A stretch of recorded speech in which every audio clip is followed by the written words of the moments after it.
देखो ये 2019 से वैसे इसमें माननीय भैरू सिंह जी जब अमेरिका गए तो ये डॉक्टर खरे जो आप अभी आपको मिलेंगे, इनको उन्होंने कहा कि आप राजस्थान में आके इन्वेस्टमेंट करो। तो इन्होंने बहुत बड़ा campus Apollo medical animal husbandry की खोली है, जिसमें करोड़ों रुपए लगाए हैं। और उसमें चूंकि ये बराबर अमेरिका रहते हैं, कम आवाजाही होती, तो कुछ ऐसे तत्व घुस गए जो उस पर कब्जा कर लिया। इस समय करीबन 4-5 हजार करोड़ की प्रॉपर्टी है, वो 32 बीघा जमीन और बड़ा कैंपस है। और ये 2019 से अब हमारी सरकार भी आ गई। पिछली सरकार में ये चक्कर निकालते रहे। एसीबी में 3 प्रकरण दर्ज हैं, तीनों प्रमाणित हैं विभिन्न जांच अधिकारियों से। और अदालत ने कहा है कि ये इसमें काला धन इकट्ठा हो रहा है, ये ईडी को भी आप संपर्क करो, एसीबी वाले, और आप इनकम टैक्स से भी मिलकर कार्रवाई करो। हाई कोर्ट के उसके आदेश के बाद उनके खाते सील कर दिए थे जिन्होंने इस पर कब्जा किया है, तथा ट्रस्ट के खाते भी सीज कर दिए थे। लेकिन अब जब ये जांच दोबारा यहाँ घूम फिर के आई तो उनके सारे खाते खोल दिए। और वो जो पूरे राजस्थान के लिए वो कॉलेज बनाया था, राजस्थान के बच्चे यहाँ पे पढ़ेंगे। इस समय 500 बच्चे हैं, जो राजस्थान के मात्र 200 बच्चे हैं। बाहर के लोगों से बड़ी फीस लेकर उनको भर्ती किया जाता है। इसकी भी शिकायत इन्होंने मंत्री को की थी, वो एक अलग मुद्दा है। लेकिन ये 3 FIR हैं जो प्रमाणित हैं, अदालत के आदेश हैं, और कि मुलजिमों को गिरफ्तार किया जाए। और मैं इनको मुख्यमंत्री जी से भी मिलाने ले गया था। करीबन 20 दिन पहले मैंने मुख्यमंत्री जी से मिलाया था। मुख्यमंत्री जी ने इसमें कॉग्निजेंस लेके गौरव श्रीवास्तव जी को कहा था कि इसमें कार्रवाई कराओ। लेकिन दोबारा अभी मिले आए, गौरव श्रीवास्तव से मुख्यमंत्री जी शायद नहीं मिले, उसमें कोई कार्रवाई नहीं हुई। उसके बाद 2-3 बार यहाँ भी आ गए। तो 92 साल का बुजुर्ग इस चीज़ के लड़ रहा है। ये भी कह रहे हैं कि ये लूटने का अड्डा नहीं बने, यहाँ चाहे सरकार ले ले इसको, चाहे किसी अच्छे ट्रस्ट या NGO को दे दिया जाए। जनता के हित में मैं उसको देने के लिए तैयार हूँ, पर उससे जो काला धन कमाया जा रहा है, उस पर जो लोगों ने कब्जा कर लिया है, जिनके खिलाफ ACB में केस प्रमाणित हो गया, उनके खिलाफ कार्रवाई करो। लेकिन पता नहीं क्या मजबूरी है कि सरकार कार्रवाई नहीं कर रही। किसकी शय पे हो रहा है, क्या लग रहा है? ये मुख्यमंत्री जी नहीं करा रहे हैं, तो हम तो मुख्यमंत्री जी को कहेंगे कि मुख्यमंत्री जी ऑर्डर करें तुरंत DG साहब को कि उनको अरेस्ट किया जाए। और हम चलावेंगे यहाँ पे, हम यहाँ रहेंगे, हम ये अपना ट्रस्ट चलाएंगे कि हम चोरी करने, हम राजस्थान के बच्चों के लिए हमने किया है, न कि बेंगलोर से आ जाएं और पंजाब से आ जाएं यहाँ पे। हमको उनसे दुश्मनी नहीं है, लेकिन हम राजस्थान के बच्चों के लिए चाहते हैं, क्योंकि पैसा मैंने इसीलिए खर्च किया था। तो मैं चाहता हूँ कि DG साहब उनको फौरन अरेस्ट करें। तो आप आज 20 दिन पहले मुख्यमंत्री से मिले, उसके बावजूद अब तक कार्रवाई नहीं? कोई कार्रवाई नहीं हुई, 3 हफ्ते करीब हो गए, उससे इससे भी ज्यादा। तो कोई प्रभावशाली लोग इसमें शामिल है? अब प्रभावशाली लोग शामिल है? कौन लोग प्रभावशाली नहीं होना देना चाहते? अब ये तो CM साहब भी जानते हैं कि कौन, किसकी दबाव उनके ऊपर है।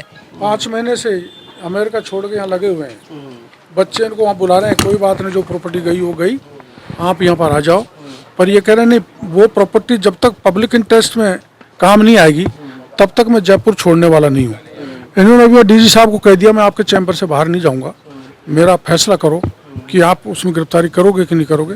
पर इनको मैं मना के लाया हूँ, धरना देने की जरूरत नहीं। 92 साल की उम्र है, कहीं कुछ हो जाए, वर्ष वो सर्दी अलग चालू हो गई, तो मैंने कि धरना मत दो, चलो। अब क्या इरादा है आपका, चलें? हम हाँ 8 या 9 तारीख को हो रहा है जो, उसमें हम लोगों को कहेंगे भाई हम फंसे ही हुए हैं, और हम खुद यहाँ पे 100 करोड़ खर्च कर सकते हैं अकेले, आपको बाहर से बुलाने की क्या ज़रूरत है।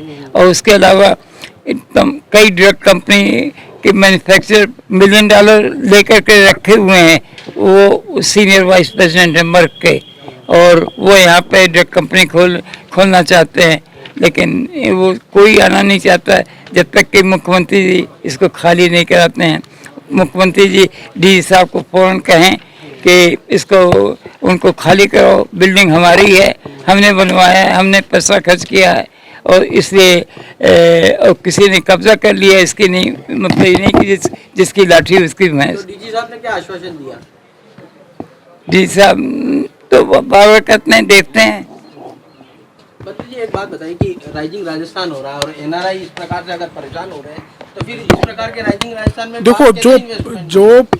जो भाई ये बाइदाव मेरे पास आ गए, किसी ने बताया, तो मैंने उनको 20 दिन पहले मुख्यमंत्री जी से मिला दिया।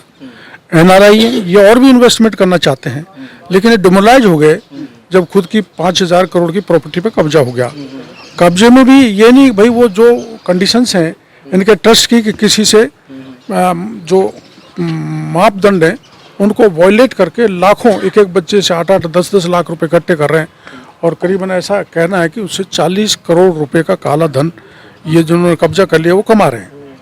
तो 1 साल का पब्लिक इंटरेस्ट का मैं वो मेरा जो पैसा मैंने लगाया है वो जनता के हित में काम आए। कोई कॉम्पिटिटर्स अच्छे आए तो पैसा ले लेके जो कम नॉलेज वाले आदमी हैं, जो पेपर लीकों में हो रहा है वैसे लोगों को भर्ती कर रहे हैं, डिग्रियां बांट रहे हैं, स्टफ भी कमज़ोर हो रहा है और हमारे राजस्थान के लोग वंचित हो गए। मेरा ये सवाल था कि जब डीजीपी थे एसीबी के डॉक्टर राजीव शर्मा और अपने प्रियदर्शी जी, तब तो छापे पड़े, सारी कार्रवाई बहुत तेजी से हो रही थी।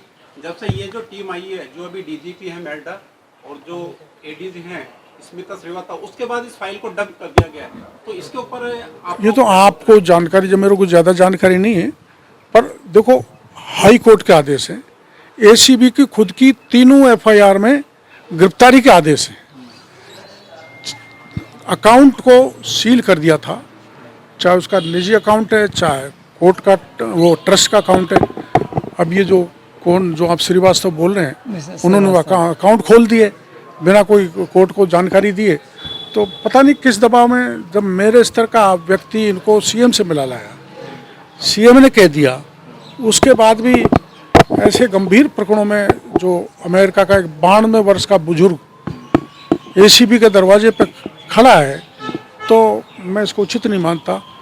सरकार संवेदनशील है हमारी, किंतु यहाँ संवेदन शून्यता क्यों है, समझ से बाहर है। राइजिंग राजस्थान हो रहा है, आपको नहीं लगता इससे गलत मैसेज जाएगा निवेशकों के अंदर सरकार के प्रति? अब देखो, जो निवेशक हैं उनको किसी प्रकार की परेशानी नहीं होनी चाहिए, पर जिसने निवेश किया 2006 में और 2012 में इनकी कॉलेज चालू हो गई, उस पर जब कब्जा कर लिया तो सरकार को उससे कब्जा हटा के ये मैसेज देना चाहिए कि यहाँ निवेशकों को किसी प्रकार की कोई परेशानी नहीं होगी। आप वापस इस बारे में किसी और से बात करेंगे? मिलवाया था, हाँ बुला दिया। मुख्यमंत्री ने बोला भी था गौरव श्रीवास्तव और उनको, तो आपको लगता है कि मुख्यमंत्री के बोलने के बाद भी कोई कार्रवाई नहीं हो रही, तो अधिकारी वो तो मुख्यमंत्री से ऊपर हो रहे हैं और अनसुनी कर रहे हैं? आप इनसे, वो तो देखो ऐसा है, आप इनसे पूछें, इससे इनसे ही पूछें, क्योंकि ये बड़ा नहीं, लेकिन मुख्यमंत्री की अनसुनी कर रहे हैं अधिकारी, क्या लगता है आपको? अब ये तो देखो मुख्यमंत्री जी बता सकते हैं, मैं तो कह नहीं सकता। मैं तो मंत्री हूँ, मेरे विभाग के अधिकारी तो अनसुनी कर नहीं रहे। तो आप इनसे भाई राइजिंग राजस्थान के दौरान आप धरना देंगे? बिल्कुल देंगे, हम इसीलिए पहले से कह दे रहे हैं ताकि हमारा काम मुख्यमंत्री जी फौरन करें और डीजी साहब उनको अरेस्ट करें, दुर्याम मीना को, ताकि और परेशानी आगे मत बढ़े, नहीं से बड़ी बदनामी होगी अपने प्रांत की।